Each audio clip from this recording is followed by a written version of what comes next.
Early one morning in June of 2015, when I was 20 weeks pregnant with twins, I had the most vivid dream. Never has a dream felt so real. I dreamt of my father. He was with me and as real as I often longed for him to be.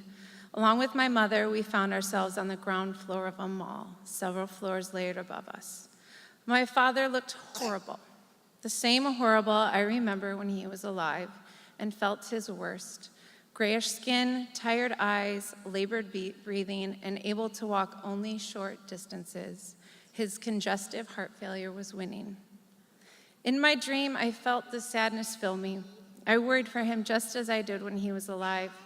We began to move slowly through the mall. I could see the energy in my father change. His skin began to radiate a colorful glow and his eyes sparkled. He was smiling. He was his old self again. As we reached the elevator, my father appeared vibrant and healthy. Despite this, I directed he and my mother towards the elevator. He looked at me and said, "No, I am taking the stairs." I argued he was in no condition to walk up the stairs.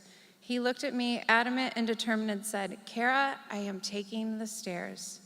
Then I woke up and headed to my 20-week ultrasound. Later that morning, we learned that baby A was a boy, that baby B was a girl. Baby boy looked great. Baby girl did not. As the turbulence in my mind began to rumble and shake my thoughts, the cardiologist was summoned. We sat in silence as he reviewed the ultrasound. It was a horrible silence, and yet I wonder if I would have appreciated it more knowing now what came after that silence.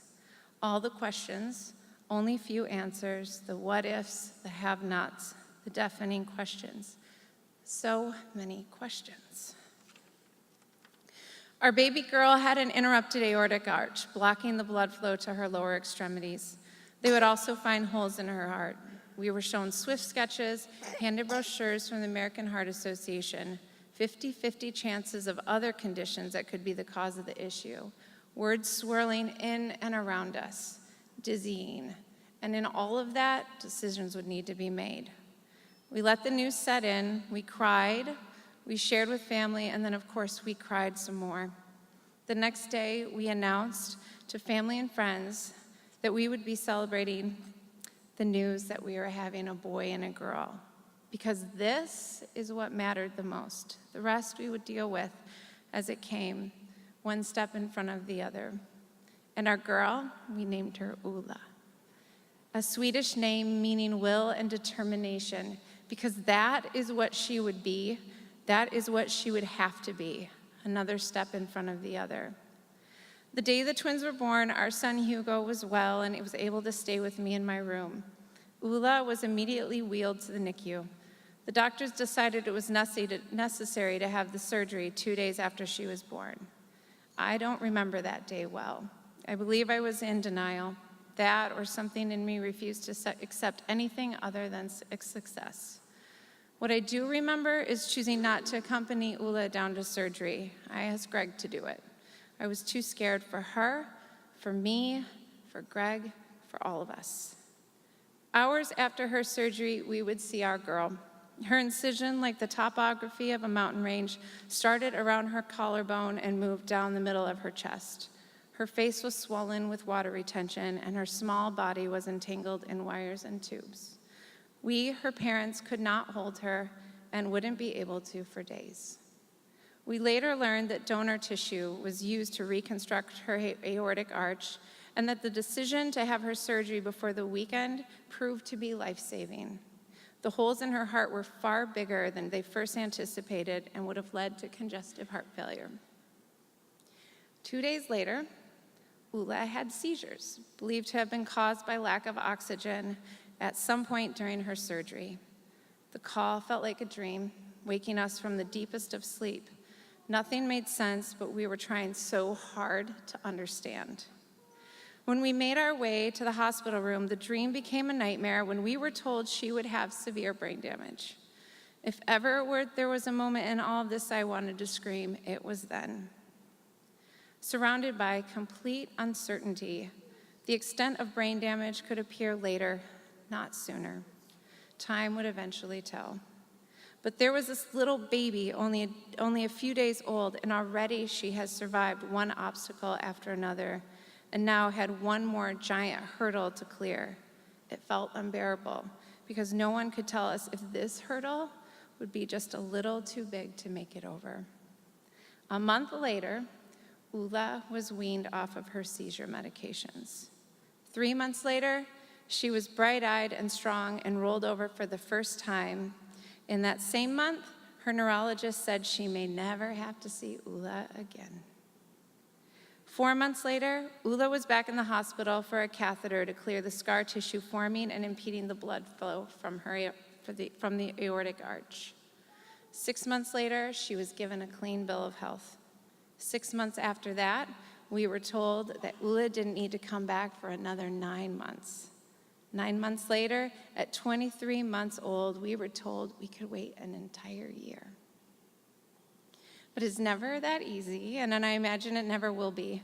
Lately, I have noticed her dribbling a soccer ball, and I must say, it is impressive.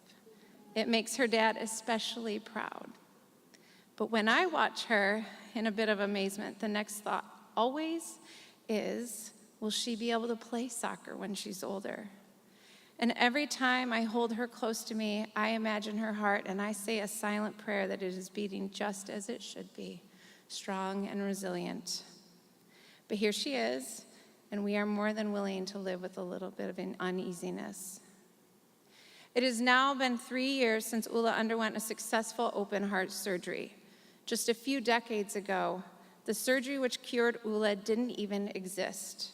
It's painful to think about what life would have been like if they were not able to fix Ula's heart defect. I would have been desperate to do anything to fix her, and that is why I am sharing our story. On behalf of all the parents, grandparents, aunts, uncles, little brothers and sisters who still need a cure, who are still awaiting medical advances to save their lives. While our daughter was born with a heart defect, she was born with the right one. In 2015, there was a surgical cure for her condition, and we had access to quality care that made it possible for her to go on to live a normal life. There are so many others that don't have this same opportunity. Others whose heart defects do not have a cure. Others who don't have access to healthy foods and parks to play. Others who don't have access to life-saving health care. That's why your support as donors is so critical. There's so much more to do, and the American Heart Association is there, doing everything it can to not only cure heart disease and stroke, but to prevent it in the first place. Before we go, I want to take you back with me to that dream of my father in 2015. That day after my ultrasound, I reflected on that dream a little bit more. As I spoke it aloud, going over every vivid detail, I heard myself say, "Kara, I am taking the stairs," and I began to cry. It occurred to me in that moment that I was meant to have that dream that morning and still believe it was a gift from my father. I was terrified that day as I had experienced exactly what many of us worry about during the birth of our children, yet I was suddenly overcome with peace. Throughout my pregnancy, I would grasp this gift with every ounce of me and hold it tight, knowing it would get me through the ultrasounds, the scary moments, and the constant unknowns. This wasn't going to be easy. Everything good is worth fighting for. And no, we weren't going to be taking the elevator. We would be taking the stairs.